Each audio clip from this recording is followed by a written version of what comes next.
name is Sarah Ella Trustman, and today we will be talking about Indigenous music of North America. There are a few terms that we're going to be using a lot throughout this presentation, so I wanted to take a moment to go over them.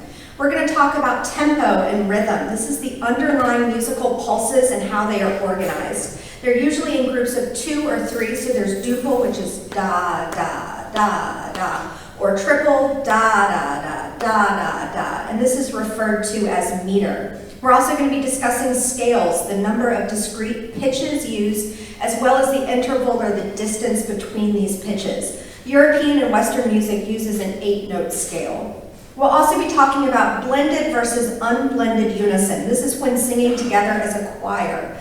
Blended unison is singing the same melody in the same way so as to sound like one voice. Unblended unison is singing the same melody without attempting to sing exactly together. We'll also be discussing melodic contour. This is the patterns of rises and falls in pitch. We'll discuss undulating melodic contour a lot. This is smoothly rising and falling without a lot of big jumps. We'll be discussing form. Melodies form phrases, and how these phrases come together into a song is the form.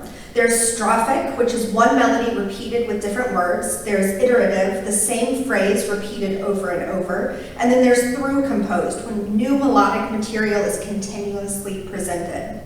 We'll also talk a lot about vocables. These are syllables with no referential meaning. So songs were traded with other tribes with different languages, and so the fact that they were composed of vocables made it so that multiple tribes could sing the same songs and they would still retain meaning, because the vocables would represent feelings, animal sounds, and sounds of nature.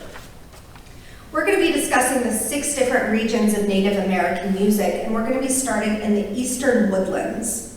The Eastern Woodlands people sing with a relaxed middle part of their range with a rapid vibrato. This is vibration centered around one pitch. They also have yodeling. The scales are usually pentatonic, so 5 tones, but they can have anywhere from 3 to 7 tones of equidistant intervals.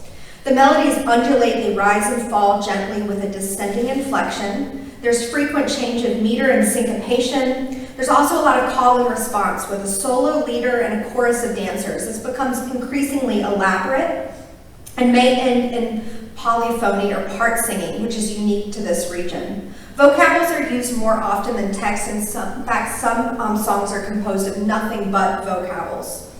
The form is strophic, so repeating melody with different words. Also sectional, so changes in blocks, and iterative forms, short sections with repetition. Talking about song context, there were recreational social dances, public folkloric dance demonstrations that taught the history of the tribe. There were individual curing rituals that taught the different medicinal practices needed to cure different illnesses, and also ceremonial dances such as the green corn ceremony and the Iroquois longhouse events. These were biannual ceremonies where new songs would be introduced. These songs contained the information needed to complete different tasks throughout the year. They ensured that everyone was in sync and working together. We're going to watch a brief clip of a northeastern basket dance. Notice that they have call and response and the repetition that occurs throughout the song.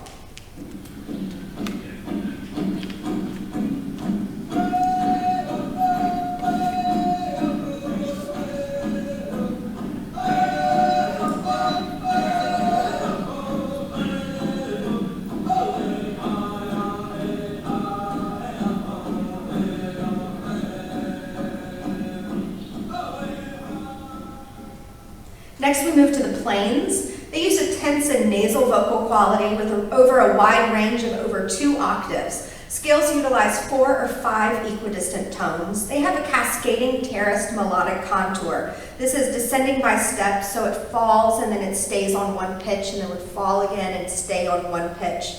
There's an intentional tempo displacement between drums and singers, meaning that the drums are playing at one tempo in rhythm while the singers sing at a different rate.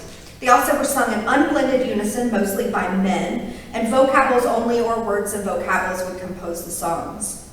As far as context, songs accompany every part of everyday life in the plains. They would sing lullabies to children, sing a tune while working. Even when they were cow herding, they would sing to the cows to calm them. Recreational events like hand games This is a popular Native American game where an object would be hidden in one hand, and then teams would have to guess what hand the object was hidden in, and they would have certain songs that they would sing throughout that process. They also had sacred object rituals. A good example of this is medicine bundles. The bundles contained up to 200 different items, each one with a song that told the owner how to use the item medicinally. The owner of the medicine bundle was expected to have knowledge of all of these songs and therefore know how to use all of the objects in their bundle. They also had collective ceremonies. The sun dance is a good example of this. It contained all of the information needed for various crops and harvesting. There was the Men's Warrior Society dances, which included strategies for war and would also pump up soldiers for battle.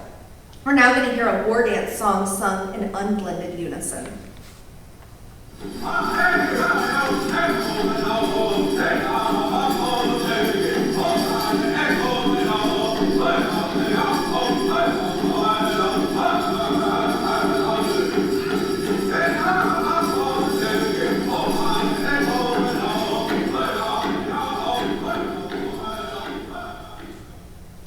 Moving to the Great Basin, region is made of over 90 river basins broken up by mountains. They sing in the middle part of the voice, but over a very narrow range, relaxed and open. Aspirations are at the beginning and end of phrases. This narrow range is composed of scales with only 4 or 5 equidistant tones, always ending on the tonal center. They have an undulating melodic contour and sometimes descending. They're very rhythmically complex, using special breathing techniques to vary duration. They sung in moderately blended unison. Many were sung unaccompanied by both men and women. They use a paired phrase structure or paired progression. So it's text and melody repeats and then alternates. Text and melody repeats and then alternates. They use both words and vocables, and they had poetic lyrics with imagery depicting the environment and natural forces. The context, they had seasonal first fruit celebrations like the bear dance, which was held in early spring when hibernation was over. The Native Americans learned how to live in their environment by watching the animals that surrounded them. They held great respect for the bear and learned lots of lessons from watching how the bear ate and lived. They also had curing rituals where the songs would teach healing practices, social music like the circle around dance, storytelling of the history of the tribe and land, and then hand game songs. We're going to hear a Shoshone song sung unaccompanied by a woman. Notice that she has a very open and relaxed tone, but it's over a small range centered around that main pitch, the tonal center.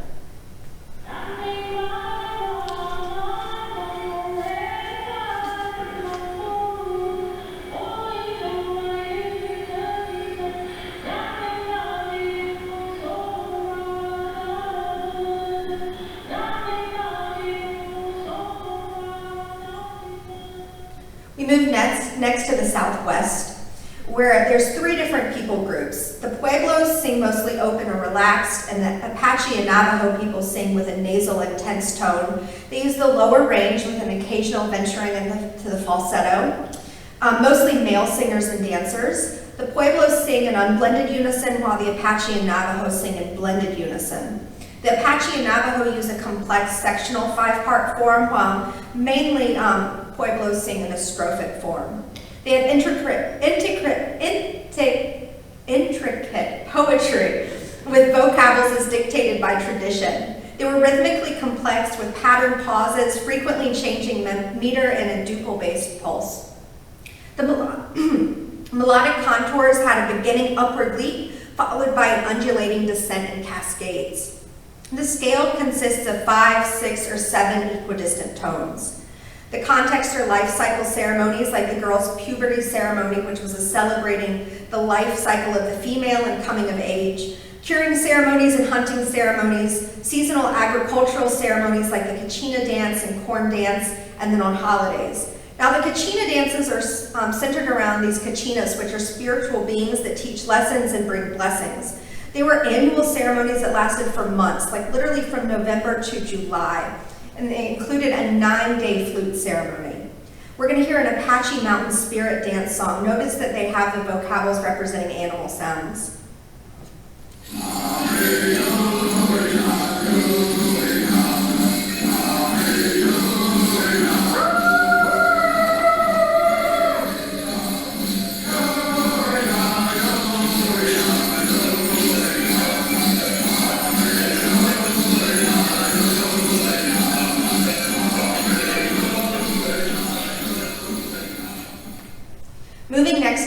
Northwest Coast, a region with over 40 different languages. They sung moderately open and relaxed using ornamentation and special vocal techniques. They had stepwise melodies with descending undulation, scales of 4 to 6 tones, including half-step intervals. They're the only region to have the half-step.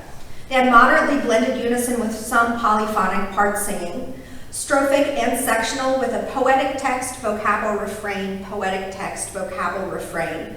Highly complex rhythms with change of meter, durational values that vary, and intentional tempo displacement between singers and drums.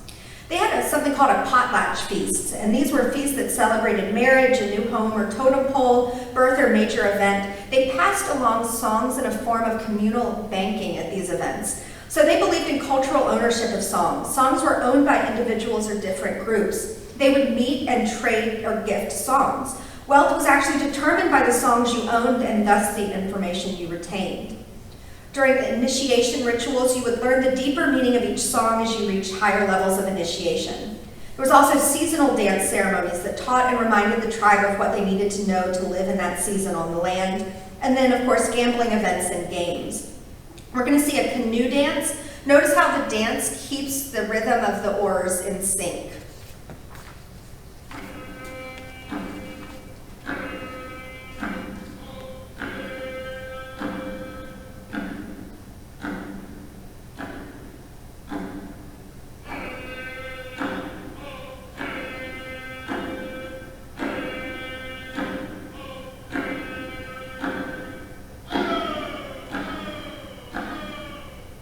Finally, we move to the Arctic. They have a moderately tense and nasal tone sung in the middle range, ornamented with grace notes and vocal pulsations, especially at the beginning and end of phrases. They had a pentatonic 5-note scale as well as a 6-note scale. A narrow melodic range beginning with a leap followed by undulating or plateau levels. There's intentional tempo displacement between voice and drums. You have tides, cross rhythms, which are a complex combination of values with simultaneous 2- and 3-note groupings, syncopation, the offbeat gets the pulse, and frequently changing meter. They also have choral songs with moderately blended unison, part singing in parallel intervals. So this is the same melodic contours sung on different pitches, usually at the intervals of a 4th, 5th, or an octave. Songs were short but showed great variety and both strophic and through composed recitative-like sections with text repeated rhythmically on a single pitch. Vocables and words were both used and the songs were often humorous. They had song duels, which was mentioned in a presentation earlier, they literally sing these songs in competition where the words of the songs are making fun of the other singer. Context, shamanic rituals, storytelling, song contests, traditional games, sacred dances like the Bladder Festival and the Messenger Feasts. Again, songs contain the information that brought the tribe together and taught lessons, so music was very valuable. Music reflected the strength and cohesion of the tribe and their ability to work together towards a common goal. We're going to hear an Inuit song. Notice that the hand drum is moved almost in a dance as she sings.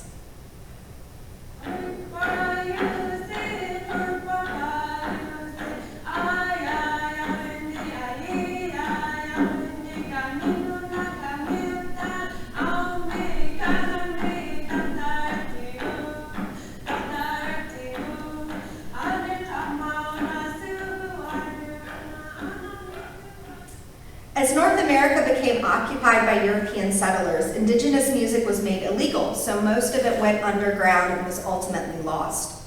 With it went centuries of accrued knowledge. Only recently has an effort been made to retain the native languages and music.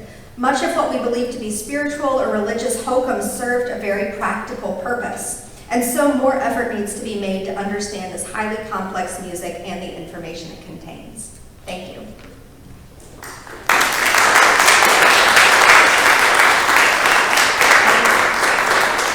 Any questions?